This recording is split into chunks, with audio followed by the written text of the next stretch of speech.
Okay, right, so question 9. Jules is buying a washing machine and 20% value added tax, so the tax that they add to goods, including washing machines, is being added to the price, and Jules then has to pay the total, which is £600. What is the price of the washing machine with no VAT added? So before the VAT was added, what is the original price of the washing machine? Take a few minutes, have a go at the question. I'll come back in a second with the solution.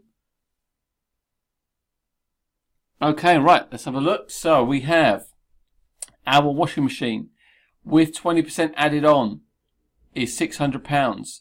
So a diagram that would be useful to kind of get your head around this is something like this. So the original price is this bar here, plus the extra 20%. All of that is equal to 600. Okay, so I'm going to set this up as a little equation and a method of how to get back to 100%. So I start off by saying, right, 120% is equal to 600.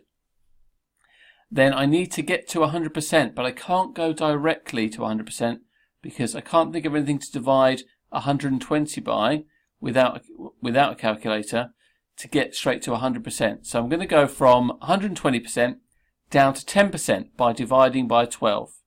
And I'll need to do the same to the value of the washing machine. So the value is 600.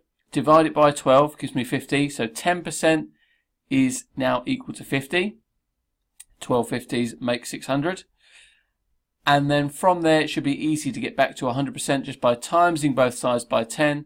So 10 times 10% is 100%. And if I times 50 by 10, I get the 500, which is the original price. It says it there, the 100% of the washing machine is £500. So that was the original price before the 20% tax was added. Write that on your answer line to get your 2 marks. Mark scheme says first mark is for a complete method to find the price of the washing machine before the VAT was added.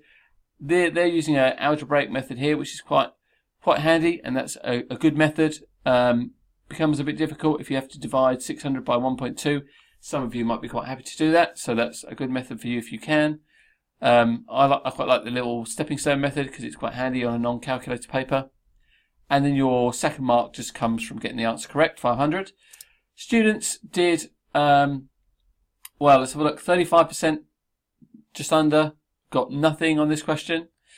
And just under 60% got all the marks, alright, so and very little picking up just the 1 mark, so either people didn't know what they were doing at all, or once they started it, they managed to actually get the correct answer. So it's quite a good one to revise, and hopefully this is giving you a good understanding of how you can set it out in a diagram beforehand, just to make sure you don't make the common mistake of thinking that you have to just take off 20% from 600, which is not the case. Okay, so don't make that common error. Hopefully that's helpful.